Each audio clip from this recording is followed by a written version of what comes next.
Hello friends, आपका स्वागत है हमारे चैनल लाइक स्टडी 09 पर, जिससे हो जाएगा आपको अपनी पढ़ाई से प्यार। चलिए शुरुआत करते हैं आज के नए टॉपिक से, जो कि है लॉर्ड एल्गिन फर्स्ट और सर जॉन लॉरेंस। आज हम दो वायसराय को इकट्ठे एक साथ पढ़ेंगे, क्योंकि ये छोटे छोटे हैं, इनके बारे में बहुत ज़्यादा नहीं है।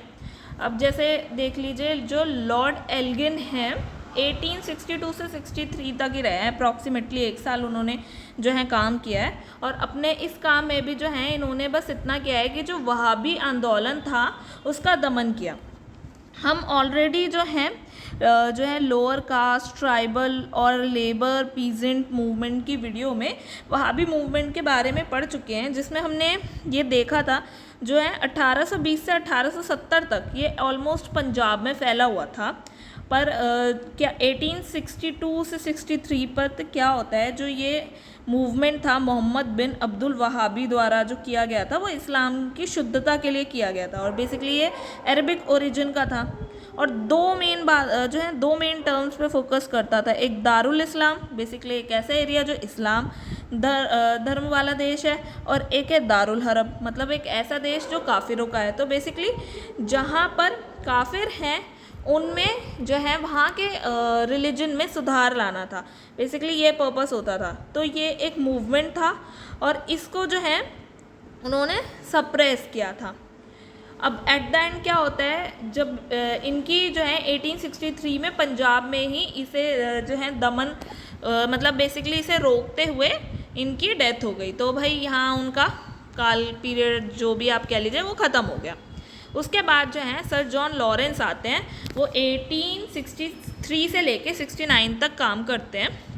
और ये भी जो है इनकी कुछ इम्पॉर्टेंट वर्क्स रहे हैं, जैसे कुछ फॉरेन पॉलिसीज़ थी, जिसमें जो अफ़गानिस्तान है, अफ़गानिस्तान में उन्होंने हस्तक्षेप की नीति को अपनाया, जो 1858 के एक्ट में ऑलरेडी मेंशन कर दी गई थी कि अब जो है एरियाज़ को एक्सटेंड नहीं करना है, जो गलती पहले हो गई है वो नहीं करनी है। अब जितने भी एरियाज़ ऑलरेडी हैं, जितनी भी सीमा उनकी है, उसी को ही जो है अच्छे से रूल करना है।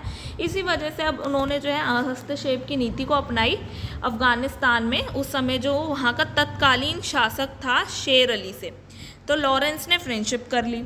अब भाई क्यों अफ़गानिस्तान से ही क्यों, ऐसे तो और भी देश है भाई। ऐसा इसीलिए क्योंकि जो है इनकी जो है नेचुरल बाउंड्री रशिया से जुड़ती थी, और रशिया के ज़ार से उनको डर था कि भाई सोशलिज़म की जो लहर है इस तरह वो जो है फैल ना जाए, नेपोलियन जो है वो ना आ जाए। ये सारी चीज़ों का तो डर था ही ना उस समय पे, उन्हें नेपोलियन से भी डर लगता था। इसी वजह से तो फर्स्ट एंग्लो अफगान वॉर हुआ था, जो है लॉर्ड ऑकलैंड के टाइम पर, जब दोस्त मोहम्मद खां वहाँ का शासक था, उसको जो है हरा तो दिया था पूरी प्लानिंग प्लॉटिंग करके, पर वहीं की जनता ने इनके कठपुतली राजा को मार दिया। और एट द एंड फिर से जो है उनके बेटे अकबर को बैठाना पड़ा, तो कोई फ़ायदा नहीं हुआ ना। और एक तो फाइनेंशियल इतना नुकसान हुआ था, तो इसीलिए वो चीज़ वो दोबारा नहीं चाहते थे। तो इसीलिए उन्होंने जो है एक फ्रेंडली रिलेशन कायम करके रखा, ताकि कोई प्रॉब्लम ना हो आगे। अब क्या हुआ, और जो है इन्होंने ना एक ख़ास बात ये भी देखी है कि जो भूटान को है पराजित करके उससे संधि कर ली। अब यहाँ तो दो चीज़ें दिख रही हैं। एक तो भाई वो यहाँ पर देख रहे हैं कि भाई हस्तक्षेप की नीति अपना रहे हैं, कि भाई हमें जो है एरिया को एक्सटेंड नहीं करना है, जो भी है बस अच्छे रिलेशन बनाने हैं। बट वहीं जो है भाई फिर वो तो भूटान से भी अच्छे रिलेशन बना लेते, क्यों उन्हें हराया। यहाँ सिचुएशन काफ़ी अलग थी। वहाँ तो ये था कि भाई उन्हें डर था कि रशिया जो है इससे एंटर ना कर जाए, तो इसीलिए उन्होंने दोस्त बना लिया, क्योंकि अफ़गानिस्तान से उन्हें वैसे कोई दिक्कत नहीं था, वहाँ के इंटरनल अफेयर्स में उन्हें घुसने की नीड नहीं थी। बट भूटान में क्या हुआ, जो भूटान के राजा थे ना, वो जो है असम के क्षेत्र पर मतलब अटैक करके उसे जीतने की कोशिश कर रहे थे। तो अब भाई वो उनकी सीमा में आ रहे थे, तो उन्हें अपनी सीमा की रक्षा करने के लिए या उसको प्रोटेक्ट करने के लिए ज़रूरी था कि वो एंग्लो भूटान वॉर को करें और संधि करें। जो इसे हराने के बाद उन्होंने संधि की थी, वो थी सिंचुला की ट्रीटी ऑफ सिंचुला। इसीलिए यहाँ जो है दोनों कंडीशंस बहुत डिफरेंट थी। और यहाँ जो है उन्हें अपने प्रोटेक्शन के लिए करना पड़ा, ना कि जो है सिर्फ बाउंड्री को एक्सटेंड करने के लिए। और एक काम इन्होंने और किया, वो था भारत और यूरोप के बीच में प्रथम समुद्री टेलीग्राफ लाइंस को 1865 में इन्होंने चालू कराया। पर टेलीग्राफ जो है, टेलीग्राम लाइन जो हो गई, उसको बिछाने के लिए तो हमने लॉर्ड डलहौजी का नाम पढ़ा था।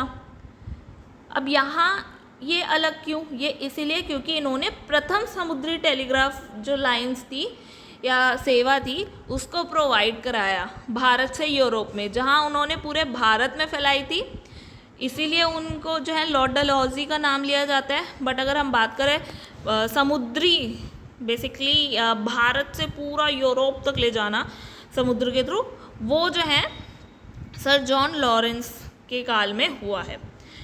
अब इन्होंने कुछ जो है एडमिनिस्ट्रेटिव पॉलिसीज़ अडॉप्ट की, जो ऐसी पॉलिसीज़ थी जो चाहते तो थे पर वो कर नहीं पाए। अब जैसे कि अकाल आयोग है, वो अकाल आयोग बनाना चाहते थे, उसके लिए उन्होंने काफ़ी सारे काम किए, यहाँ तक कि जितने भी इश्यूज़ उभर के आए अकाल की वजह से उन सब को एड्रेस किया।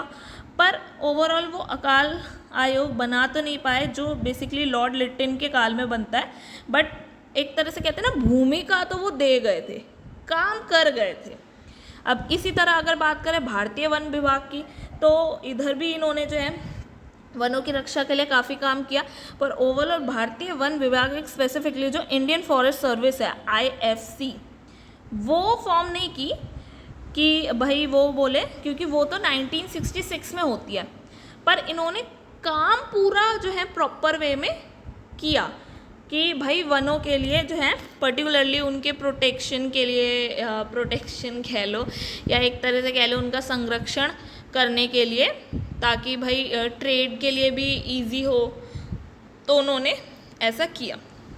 तो ओवरऑल आज की क्लास में हमने दो जो हैं वायसराय के बारे में पढ़ा, जिसमें लॉर्ड एलिंगन वन जो थे वहाँ भी आंदोलन से रिलेट कर रहे थे, और जो जॉन लॉरेंस थे वो अपनी जो है हस्तक्षेप की नीति की वजह से जाने गए, और टेलीग्राफ लाइंस की वजह से बेसिकली। ठीक है, अब जो हमारा नेक्स्ट टॉपिक होगा वो लॉर्ड मेयो के ऊपर होगा, जो अब नेक्स्ट गवर्नर जनरल कह रही हूँ, बेसिकली अब तो वायसराय हो गए ना, तो जो नेक्स्ट वायसराय होते हैं। आई होप आपको आज की क्लास अच्छी लगी होगी।